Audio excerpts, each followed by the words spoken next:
We are going to energise the country. We need to wake up and smell the coffee. No more Mr. Nice Guy. Another future's possible, but we've got to fight for it. Order! Hello and welcome to the Debated podcast. As always, I'm your host, Will.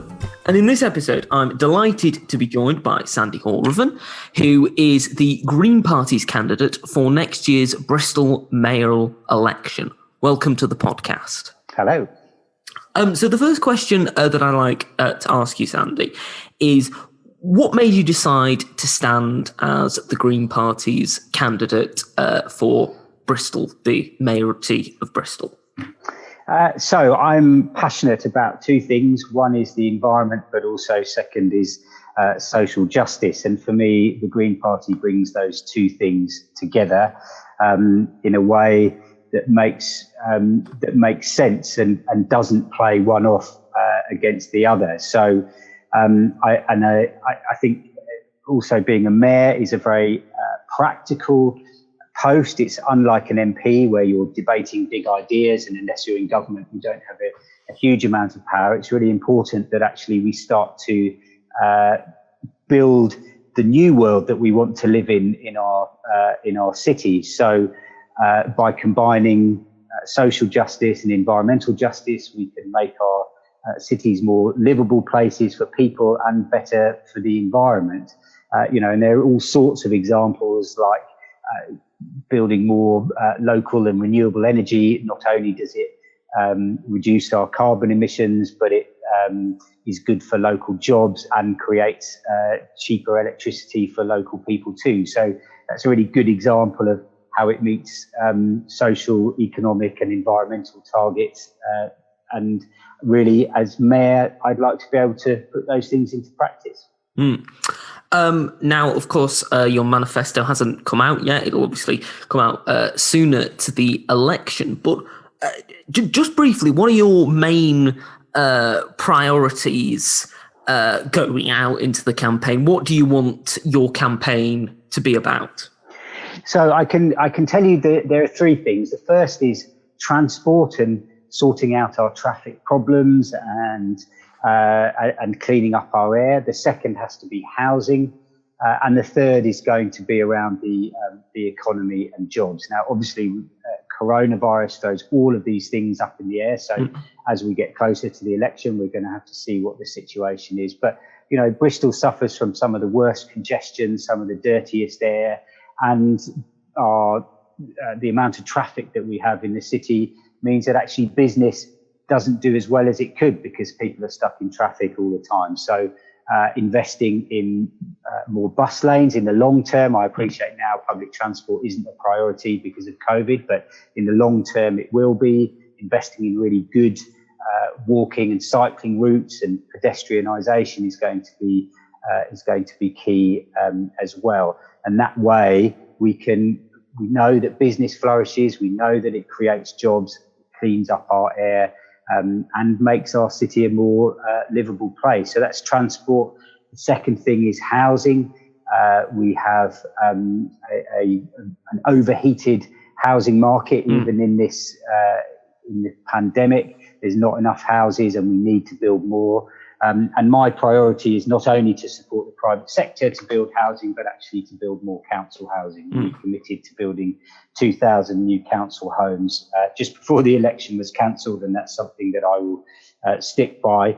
And then, of course, as COVID bites and there is a real threat that many people will lose their jobs, we need to be investing in the economy, and building and supporting business to create new jobs, and particularly green jobs. So that's things like insulating our home, putting in more renewable energy systems in our city too. So the idea is we can have green jobs and build back better. Now, you mentioned housing there and working with the private sector to ensure that there are more houses in Bristol.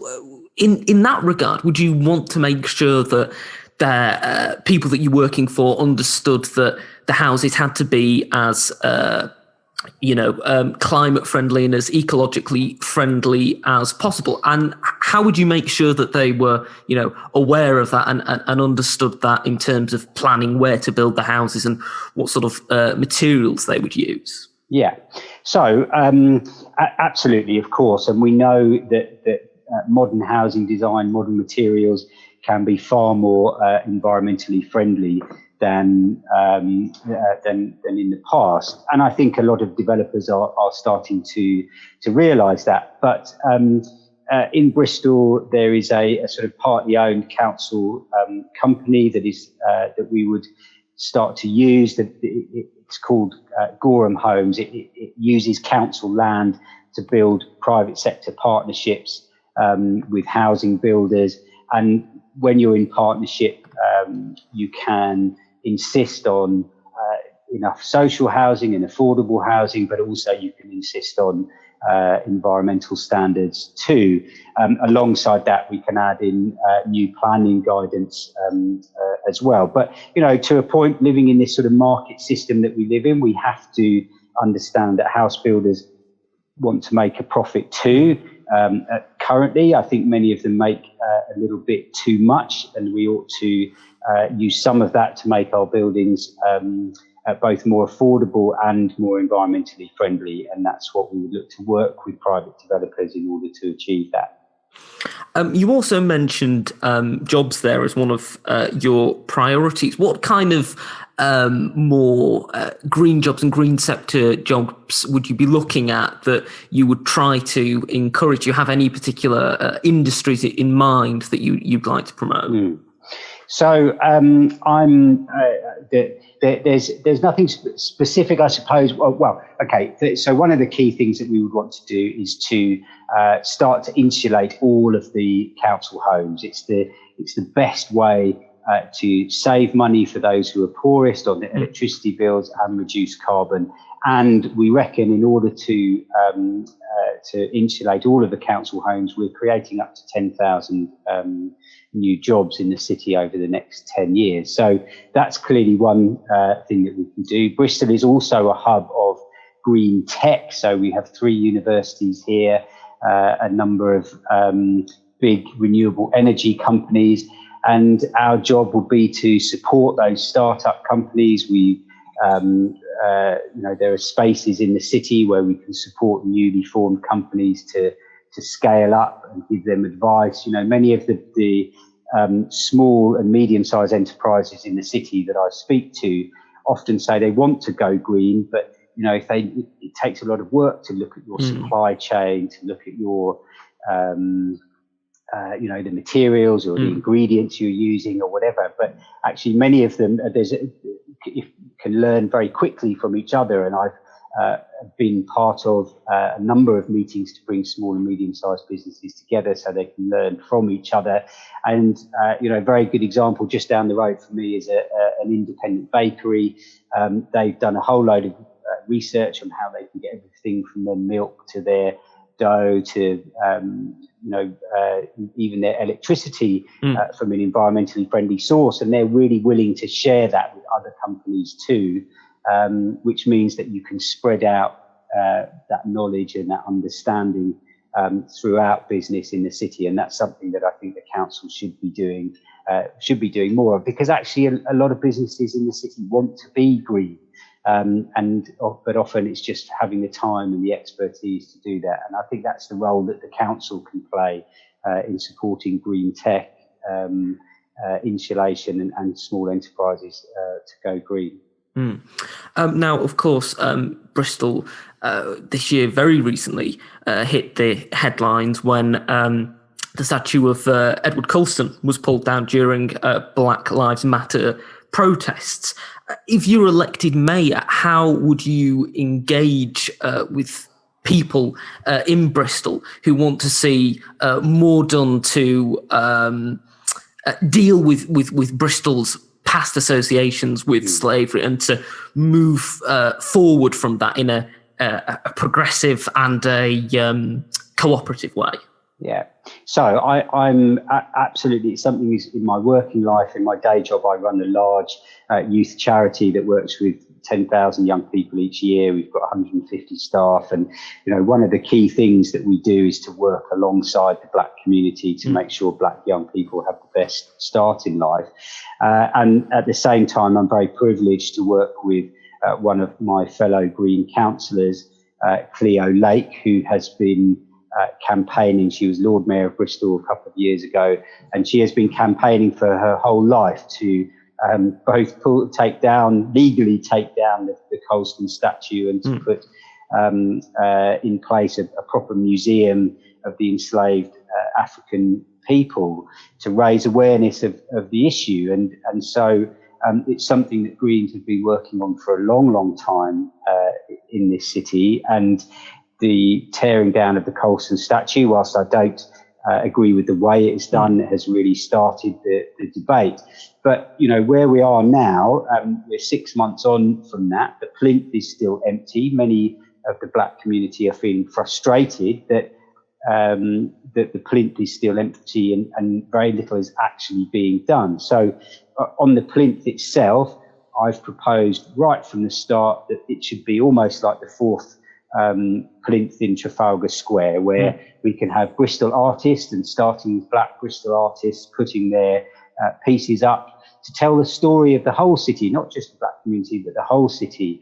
Maybe a new piece of art every 3 months or so, but very much starting with Black artists. But more importantly than that, what we need to do is really to invest in the Black communities themselves. So supporting the community centres there. And, one of the key things is housing. Many of the Black community, particularly the Somali community, are living in large families in small houses with not enough bedrooms for every child to have their own bedroom and their own peace and quiet. And that's why housing is one of our key issues, because we know it will benefit the city as a whole, but it will also particularly benefit the Black community in Bristol, and it's something that we really need to focus on.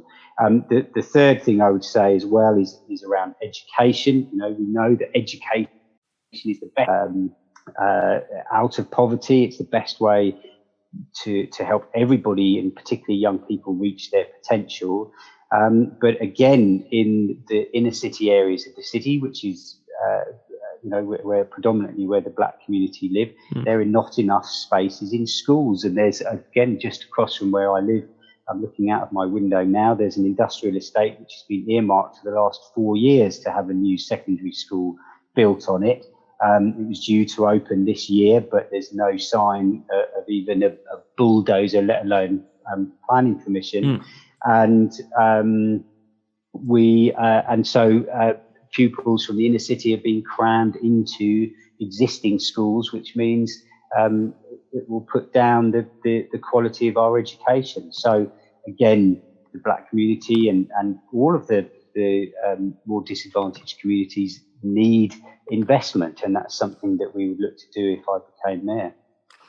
Now, of course, we've mentioned coronavirus throughout our discussion. If you're elected, how do you think coronavirus may hinder you implementing your manifesto and the things you want to do in Bristol? So I think, of course, it is hindering some things. The creation of jobs can't happen when people are on furlough or in lockdown, or business can't thrive. House building and development has slowed down. More people are getting into their cars in order to avoid public transport. So there are some serious barriers there, and we do need to get over this initial issue. But I was pleased today to see that a vaccine seems to be a step closer, with one of the big companies applying for further trials. So that's a good thing. But, in some ways, we just have to deal with those things. They're an immediate crisis and we must get over them. But lockdown and coronavirus, despite being a terrible thing, and particularly for those who are suffering physically or who've lost loved ones, to which my heart goes out. But there are some opportunities that come from it. People are realising what's important, that families and friends and neighbourhoods and communities and open space and clean air are the really important things in life. And therefore, I think that gives us an opportunity to say, well, maybe we can focus on these things. We can rebuild our local communities, our local shops and local businesses, and that there'll be more support for that. I think people are more willing to look at different ways of getting around the city. So investing in cycle lanes and more bus lanes and better pedestrian access. So I think there are some things that come out of it. And, you know, the one thing I do think, and I talk to a lot of the young people that we work with on a day-to-day basis, and, you know, they're sort of chomping at the bit. I think there's going to be, when this is over, and it may be some time before it's over, but after it's over, I think there's going to be an explosion of energy and creativity and new business ideas and new ways of doing things, which we need to harness, and we need to be ready to harness that. And Bristol is well placed. It's a thriving, vibrant, creative city, and with good leadership, it can take advantage of the potential growth spurt that will happen after this really difficult period. Do you think that coronavirus has changed people's attitudes towards climate change? Do you think it's given them the opportunity to look at it again and perhaps be either more committed or perhaps be convinced for the first time about its impact? I think it's a good question. I think most people believe that climate change is an issue, but have sort of seen it as something a bit distant, and you know, they might do a bit of extra recycling or get on their bikes at the weekend, but it hasn't yet fundamentally changed the way we work and the way we do business. I think lockdown, particularly the first lockdown, did show us a slightly different way, and I think people appreciated that actually some of the changes we need to make for climate change might actually be just generally beneficial for our city and for our country as a whole. I think on the flip side, understanding how difficult it's been to get through coronavirus also shows how difficult it's going to be to really take on a much bigger issue like climate change. But I come back to my previous answer, which is I think people a crisis like this makes us look at ourselves and think about really what is important. And therefore, I do think people's views and approach to climate change is shifting, because I think we're realising what is important, and the sort of frivolous consumer things that we might have enjoyed don't bring us the joy and happiness that we thought they did. And actually in hard times, and when we're faced with a challenge, actually we need to look at the things that really matter. So our community and our clean air and our parks and our neighbourhoods and communities. Now, of course, recently we've seen the declaration of the winner of the recent US presidential election. Joe Biden is now president-elect of the United States, and he has said quite publicly and unequivocally that once he becomes president, he will reverse President Trump's decision to leave the Paris Climate Accord. Do you think that it's important that the United States is part of the Paris Climate Accord and is at the table promoting science on climate change? Gosh, of course, it's absolutely vital that America, as the biggest economy, takes climate change seriously. You know, when Donald Trump left, announced that he was going to leave the climate accord, it effectively allows everybody else in the world to throw up their hands and go, well, if America's not going to do anything about it, the world's going to get warmer anyway, so we might as well carry on ourselves. You know, this is what leadership is about. Tackling climate change is hard, and I think I sometimes say that the Green Party makes it sound a bit easy. It isn't going to be easy. It's going to be really hard, but that's the difference between leadership and just doing what Trump has done on all sorts of issues over the last 4 years, where he's just thrown aside the difficult challenges that we face. So having America back in the Paris Climate Accord is absolutely essential, and I think shines a light again for the rest of the world to follow. It forces other big polluters like China and other Western countries to follow suit. And it also just makes us all feel like we're in it together. And this is something that we do have to tackle together, and it's worth tackling together. And for that, I will be eternally grateful to Joe Biden. Of course, the key is, and this is the issue that we see across the world, is lots of politicians talk about it, including our own mayor in Bristol, talk a lot about tackling climate change. But the reality is very, very different to the rhetoric. And therefore, it's really important that politicians are willing to follow through. And I'm afraid in Bristol, we haven't seen that. And that's my promise is to actually take action rather than just talking about it and creating strategies and plans. And I hope that Joe Biden does the same when he becomes president next year. Now, of course, next year we will see not just the mayoral elections, but council elections and parliamentary elections in Scotland and Wales. How prepared do you think the Green Party are for these elections, and how optimistic are you at the Green Party potentially making gains and winning council seats and such? So we're feeling optimistic, and people are talking about climate change more. People are understanding that some of the things we need to do to tackle our environmental issues are good for our cities and towns. So we're hopeful to make some significant gains. And in very green places like Bristol, we think we've got a real chance of winning control of the council. What do you think are the Green Party's prospects for the next general election? I know it's quite a while off, but do you think that more people will be inclined to vote for the Green Party at the next general election? Do you think that the support and momentum is growing? Yes, I do think that the support and momentum is growing. I think we're still in a period, and the Biden election, I hope it signals the beginning of the end of a period of real divisiveness and partisanship and polarized politics. And I think people are looking for a different way. And the old right-left paradigm, if that's what you want to call it, is starting to wear pretty thin, especially as you sort of have Corbyn on one side and Boris on the other. So I think people are looking for a new way. I think that the biggest challenge that actually we face as the Green Party is the voting system that we have.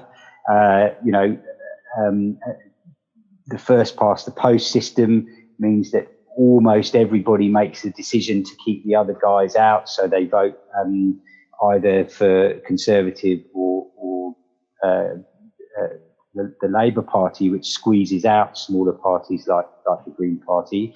And, fundamentally, I think I would have to check the statistics exactly, but I think for a Conservative Party to get an MP takes about sort of 40,000, 50,000 votes.